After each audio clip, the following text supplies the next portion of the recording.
guys, I'm back in MOA again. So here on my second visit, I'm going to show you guys the actual chiropractic care procedure that would fit my spine situation, because here I just had my full spine x-ray at high precision with no stick clinic. So since this requires a full spine x-ray, not the regular ones we get, it took me around with a cost of 3,500 peso. So it's equivalent to $70. But I think it's worth the price, right? You do have scoliosis, and there's a few different types of scoliosis. You can have mid-back, low back, you can have both, you can have S-curve. For you, you have one curve, and it's only in your thoracic spine. What is that? Okay. So that's your mid-back. Ah, okay. So it starts on the back side, about T4, and goes all the way down to T12. And it stops there. As soon as your low back starts, you have no more scoliosis. So we're going to first talk about your cervical spine and your neck, and then we'll come over and talk about the scoliosis we mentioned before. Okay. So when we talk about your cervical spine and your neck, that is this area here, and Kim, can you point to there, and then also on this chart too. This is the section we're in, okay? And that's from C1 to C7, 7 vertebrae. I want you to compare yours, if you're looking this way, these 7 vertebrae compared to these here. Do you see any difference? Straight. That's right. Straight and almost curving the other way. You see how this makes like a mini S or C? Yes. Kind of curve like this. Yours is actually, so this would be normal, this curvature. Yours is actually straightened and maybe even slightly curved the other way. Okay? I see.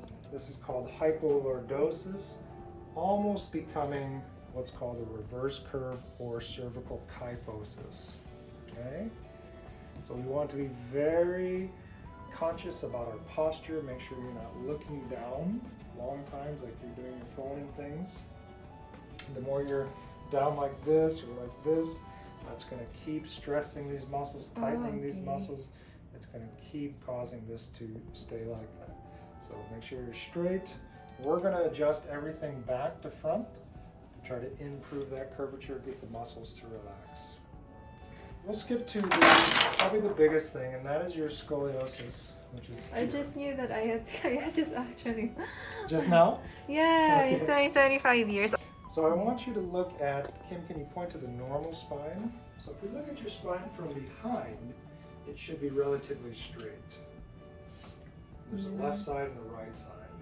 What we see with yours is as we get down to about T4, we start getting this, so it's kind of straight, straight, straight, angled, curving to the right, and then back to the left as we come down to T12.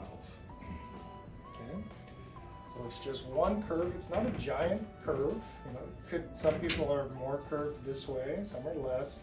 Some it's just maybe about 6 vertebrae and then go straight. For you, it's a long curve, but it's not very displaced to the right side.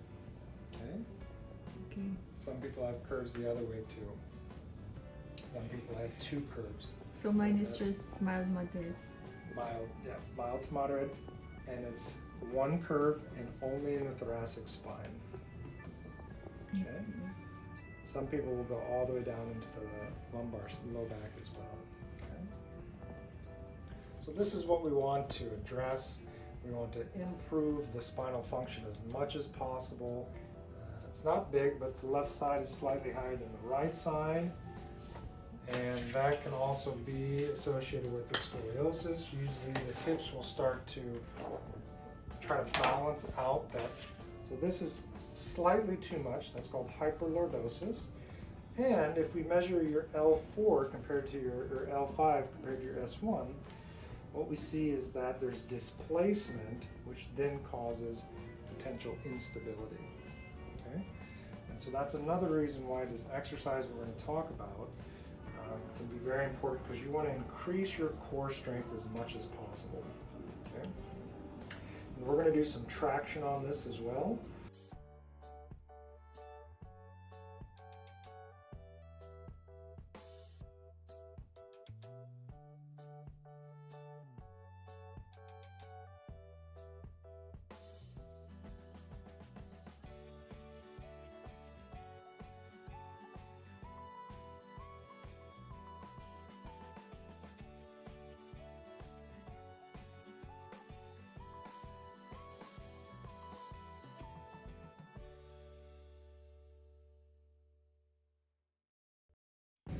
Relax the arms. Big smile. Doing okay? Yes. Okay. You don't want to feel this curvature. You want this to be coming way up like this, not down.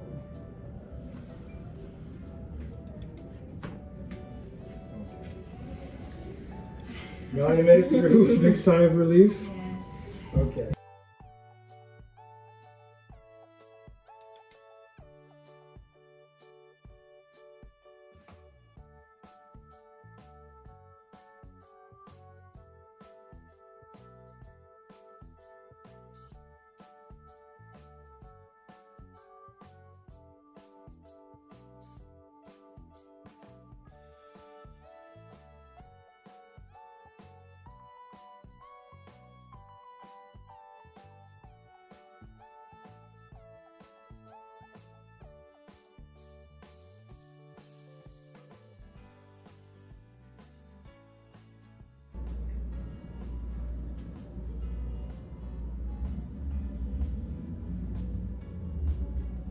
Try to bring that leg a little higher.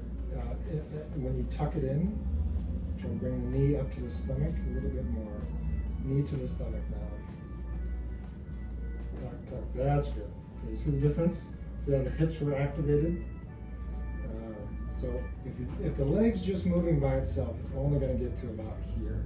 As soon as you bring in the hips, it's going to bring it up higher. And we want the hips to be activated. Very good. Okay. So I guess that's it. I'll further update on my next visit. Sure. So it should be 3 times a week. That's right.